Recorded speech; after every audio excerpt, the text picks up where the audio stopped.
Fala galera, oi, tudo bom? Faz tempo que eu não tô fazendo vídeo e tal. Hoje eu vou gravar um vídeo do canal ABC Terra. Então, foi pro YouTube rapidinho. Tô passando meio mal aqui, mas tudo bem. E bom galera, eu vou reagir a esse vídeo aqui, ó. A história da natureza. Então, bora pro vídeo. Você tem um rabo. Meu Deus.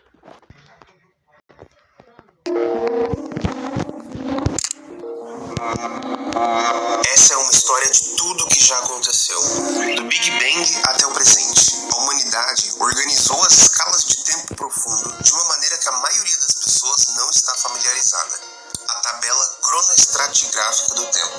Nossa história hoje vai atravessá-la do começo ao fim. Ela é o resumo do resumo do resumo, mas eu espero que com esse vídeo fique mais fácil entender como o tempo geológico é organizado e quais eventos marcam cada período da história da vida. A ideia não é contar exatamente a história de tudo, e sim apenas na perspectiva de alguns eventos-chave da linhagem que deu origem à humanidade, porque não tem nenhum tema maior do que a história de tudo. Então, obviamente, eu tô deixando quase tudo de fora, mas eu espero que eu consiga pelo menos te situar no tempo geológico de uma forma leve e bem-humorada, porque uma versão bem mais longa e bem mais explicada desse conceito tá vindo aí. Apertem os cintos porque essa vai ser uma viagem caótica, desde o início do universo, passando pela infância do nosso mundo, o início da vida nos continentes, a era dos dinossauros e a dominância dos mamíferos. Eu recomendo que você ative as legendas para um melhor entendimento, principalmente dos nomes. Meu nome é Abner e seja muito bem-vindo ao ABC Terra.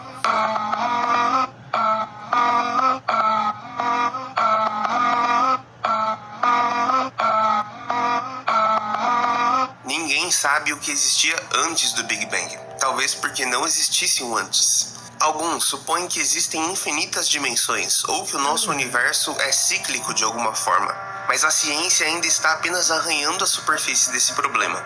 O que quer que houvesse antes, nosso universo passou a existir em um determinado momento, a partir de uma singularidade, um ponto infinitamente denso.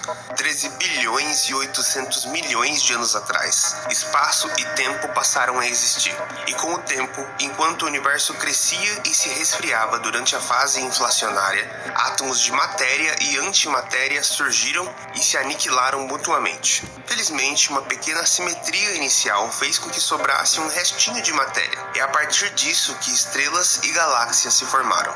As primeiras estrelas eram gigantescas e morriam violentamente, criando um monte de elementos mais pesados e mais divertidos a partir do hidrogênio chato que existia no começo. Bom pra nós, porque quase todos os átomos do nosso corpo e do nosso planeta foram forjados nessas supernovas escandalosas. É por isso que nós somos poeira das estrelas, segundo Carl Sagan. Depois de algumas gerações de estrelas, o universo se torna mais rico em elementos pesados, o suficiente para 9 bilhões de anos depois de nascer, dar origem a um planeta rochoso de ferro e oxigênio como a Terra. Nós vivemos em um universo cada vez mais metálico.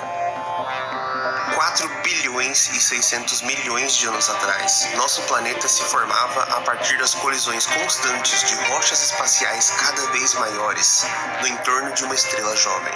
Esse é o Adiano, o éon infernal da formação do nosso mundo. Seu nome vem de Hades, o deus do inferno na mitologia grega.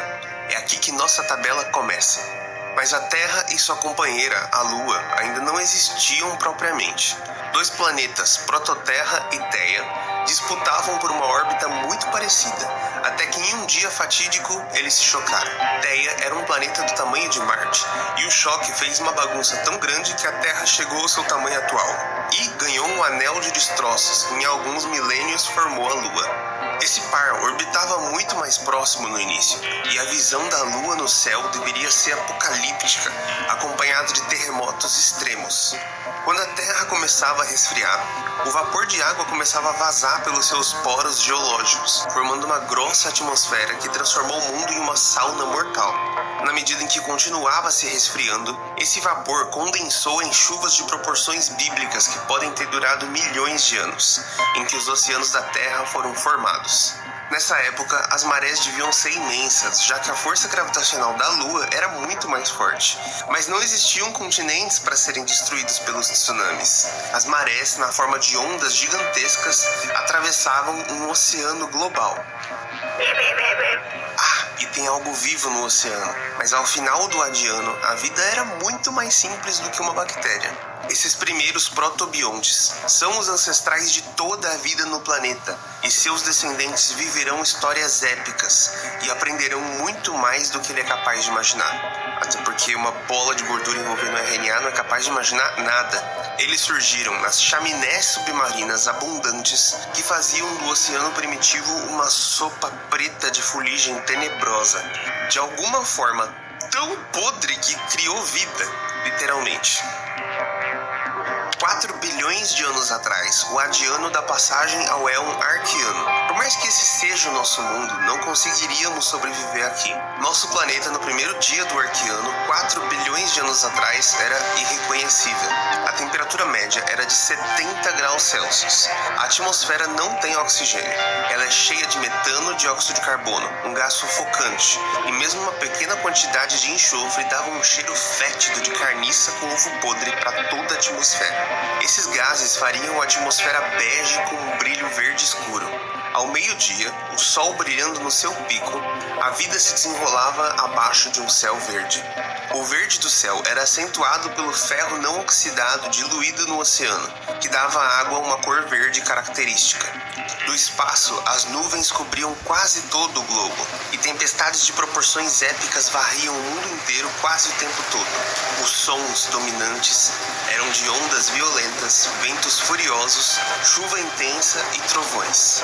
Mas essas condições do início do Arqueano foram ficando cada vez mais calmas na medida em que o planeta esfriava. A geografia começava a ficar mais complexa na medida em que o engrossamento da crosta deu início a um tipo primitivo de tectonismo de placas que levou à primeira acumulação de massas de terra. Ilhas cada vez maiores começavam a pontuar em um oceano global.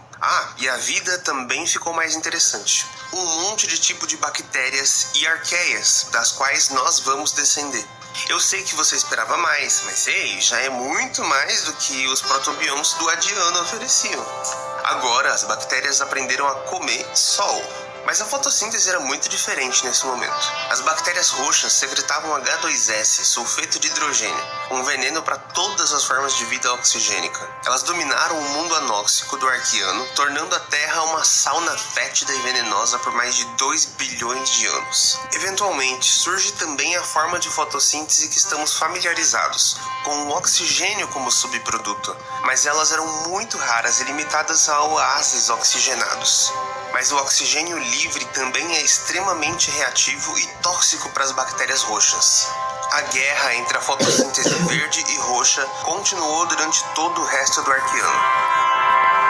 2 bilhões e 500 milhões de anos atrás, as bactérias verdes finalmente explodem e se tornam dominantes. Isso foi ótimo para nós, seres que gostamos de oxigênio para viver. Mas para quase toda a diversidade de bactérias do Arqueano, isso foi um massacre sem precedentes. Essa extinção em massa de bactérias roxas causada pela intoxicação do oxigênio mudou o mundo tão profundamente que inaugurou um novo éon, o Proterozoico. Mas matar quase tudo que existia não foi o único efeito do oxigênio. Ele também enferrujou todo aquele ferro livre na água que deixava ela verde, deixando os oceanos vermelhos por alguns bons milhões de anos antes que todo o ferro oxidado decantasse e formasse as Banded Iron Formations, ou BIFs, rochas dessa época que são ricas em ferrugem. Na medida em que o oxigênio saturava o oceano e vazava para a atmosfera, tudo mudou. O oxigênio destruiu grande parte do gás metano e do enxofre na atmosfera, que eram na época os mais importantes gases estufa. Isso deixou o céu mais azulado e menos verde, mas também fez as temperaturas despencarem descontroladamente, até que o mundo inteiro fosse congelado na primeira glaciação do planeta. Essa é a primeira Terra Bola de Neve. A Terra demorou para se acostumar com um novo clima oxigênico, e o fato de que o Sol era mais fraco não ajudava em nada. O começo do Proterozoico foi marcado por alguns eventos glaciais e instabilidade climática. Eventualmente, um certo equilíbrio entre os gases estufa dos vulcões e os sumidouros de carbono biológicos e geológicos tirou a Terra dessa glaciação opressiva. O surgimento das células eucarióticas, muito maiores do que as bactérias, marcou talvez o maior salto de complexidade da história da evolução. Se bactérias fossem casas, células eucarióticas seriam cidades inteiras.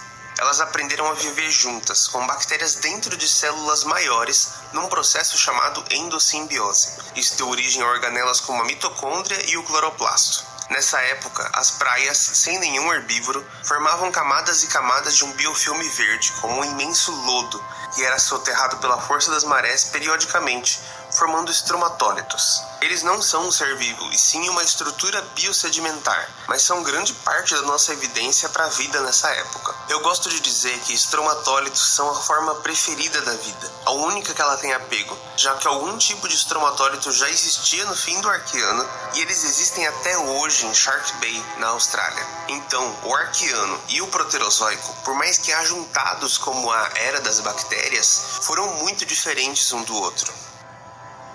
Ao final do Proterozoico, nosso tipo de tectonismo de placas já estava totalmente estabelecido, e a formação continental estava a todo vapor. Toda essa atividade geológica aumentou a erosão e, consequentemente, a disponibilidade de nutrientes na água, causando uma explosão de fotossíntese que tirou CO2 da atmosfera, reduzindo a capacidade de estufa da Terra e nos levando a um novo episódio de glaciação global. Essa é a Terra Bola de Neve do Criogeniano. Ela dura cerca de 200 milhões de anos, com alguns breves intervalos, mas a sua herança é uma Terra ainda mais oxigenada. Foi só nessa época que provavelmente nosso mundo se tornou habitável para qualquer viajante no tempo. Mas não significa que seria confortável, já que os níveis de oxigênio ainda seriam metade dos atuais. Ao final do Criogeniano, existiam oásis de águas ricas em oxigênio, que foram incubadoras de diversidade para os primeiros animais, plantas, algas e fungos multicelulares. Mas o clima ainda não era estável para sustentar aventuras evolutivas ousadas. Chegando ao Ediacarano, o ambiente ficava mais e mais propício para seres meso- e macroscópicos, e os seres pluricelulares começaram a se divertir até demais. Essas gosmas fractais filtradoras foram um bom começo, aparentemente. Aliás, nós precisamos ter uma conversa muito séria sobre simetria.